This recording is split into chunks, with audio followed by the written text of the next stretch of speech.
La pluie s'abattait sur les terres désolées du Gévaudan. Un froid mordant déchirait les chairs.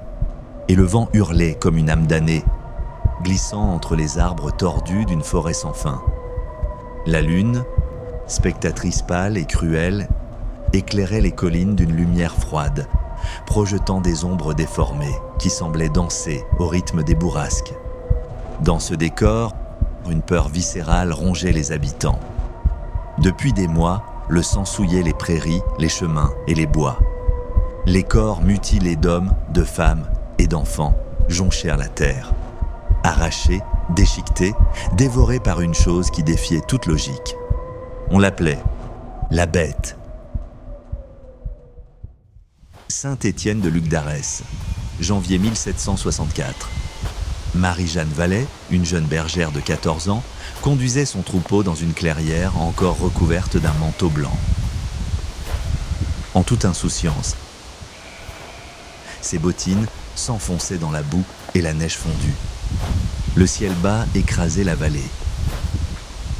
Un silence anormal s'installa.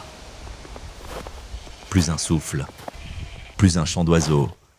Seuls résonnaient ses pas et le bêlement inquiet des brebis. Marie sentit alors une ombre glisser derrière elle, une lourdeur, une présence. Soudain, elle se retourna. Entre deux troncs, un monstre, haut comme un homme mais à quatre pattes, une fourrure sombre, luisante, sous la lumière terne, des yeux jaunes brûlants de faim, une gueule béante où pendaient des filets de bave. Le temps se suspendit. Puis d'un bond, la créature traversa l'espace. Marie hurla. Son cri se perdit dans le vent. Quelques heures plus tard, on retrouva son corps, à moitié dévoré, la gorge arrachée.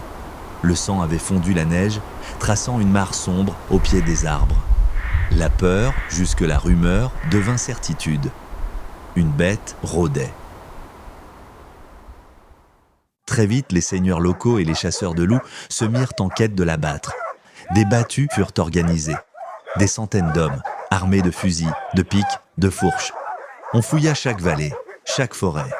Mais la bête était rusée. Elle frappait ailleurs, toujours ailleurs. Un enfant de 10 ans, égorgé près de Chanaleille. Une femme enceinte, retrouvée éventrée dans un champ de seigle. Parfois, les corps n'étaient jamais retrouvés. Seulement des traces de sang. On murmurait que ça n'était pas un simple loup. Trop grande, trop forte, trop intelligente, certains disaient que la bête marchait sur deux jambes, les soirs de pleine lune. D'autres juraient l'avoir vue rire, et la peur enfla jusqu'à devenir folie. Les nuits devinrent des prisons. Les portes se barricadèrent, les hommes dormaient fusil à la main. Les enfants pleuraient sous les draps, en priant la Vierge. Mais la bête frappait quand même. Elle arrachait les portes, éventrait les bêtes dans les étables. Un soir, dans le hameau de Polac, on retrouva toute une famille massacrée. Le père décapité, la mère le ventre ouvert, les entrailles traînant jusqu'au seuil. L'enfant, lui, pendu par les pieds à une poutre, vidé de son sang. Malgré les cris d'agonie, les pleurs, les supplications, personne n'avait osé sortir. Au matin, il ne restait que l'odeur du sang et des traces énormes dans la boue. On parlait d'un démon. On murmurait son nom dans les prières. La bête du diable. Des chasseurs célèbres furent envoyés par le roi. On leur donna argent, armes, honneur. Parmi eux, François-Antoine, lieutenant du roi, accompagné de ses hommes et de chiens féroces. Ils traquèrent la bête dans les montagnes, tirèrent sur des dizaines de loups. Mais les meurtres continuaient, et toujours la même signature. Gorge arrachée, corps déchiqueté, chair rongée jusqu'à l'os. Parfois, des survivants revenaient, brisés, racontant leurs cauchemars. Elle m'a parlé, une voix d'homme mais un souffle de loup. Les prêtres criaient à la malédiction. Les femmes jetaient du sel sur les seuils. Mais rien n'arrêtait la bête.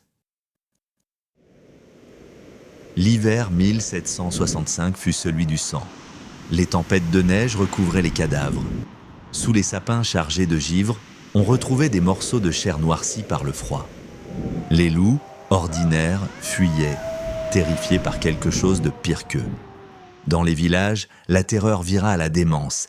Des hommes furent accusés de lycanthropie, certains brûlés vifs, mais les attaques continuaient. La bête semblait se nourrir de la peur. Elle tuait, encore et encore. Elle jouait. Les rumeurs parlaient d'un pacte. Un homme, Jean Chastel, disait-on, connaissait la vérité.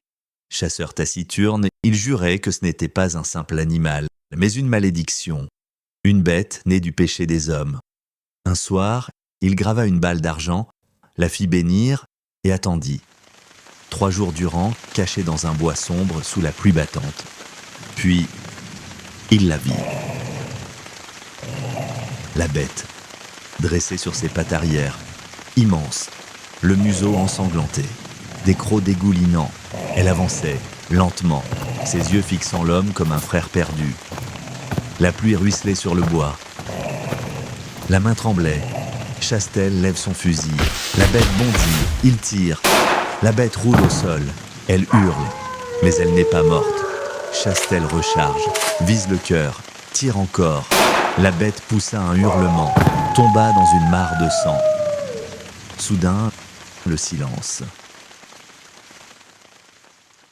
On dit que la bête tomba, que Jean Chastel ramena le cadavre au village, mais ce que l'on vit glaça tous les cœurs. Ce n'était pas un loup, ni un chien, ni même une créature connue. Un corps difforme, énorme, des membres allongés, une mâchoire trop large, des yeux humains. Oui, humains. On enterra la chose. On chuchota que la malédiction était finie. Mais des mois plus tard, on retrouva encore des corps. Moins nombreux, mais toujours éventrés. Et aujourd'hui, quand le vent hurle dans les montagnes du Gévaudan, certains disent que dans la brume, on peut encore entendre ces bruits de pas.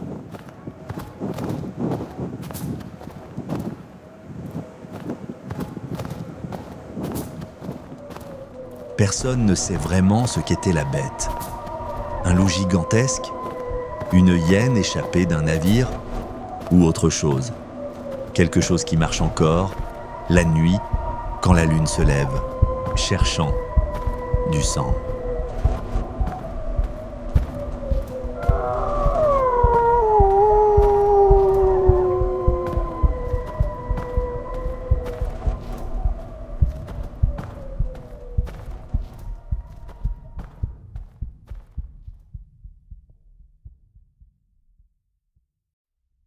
Si cette vidéo t'a plu, abonne-toi pour ne pas rater les prochaines. Mets ton plus gros pouce bleu, c'est totalement gratuit et c'est le meilleur moyen de soutenir la chaîne. N'hésite pas à écrire dans l'espace des commentaires l'histoire ou le thème que tu voudrais aborder dans la prochaine vidéo. En attendant mes petits démons, je vous souhaite de très joyeux cauchemars et je vous dis à très bientôt sur la chaîne Histoire terrifiante, mais vraie.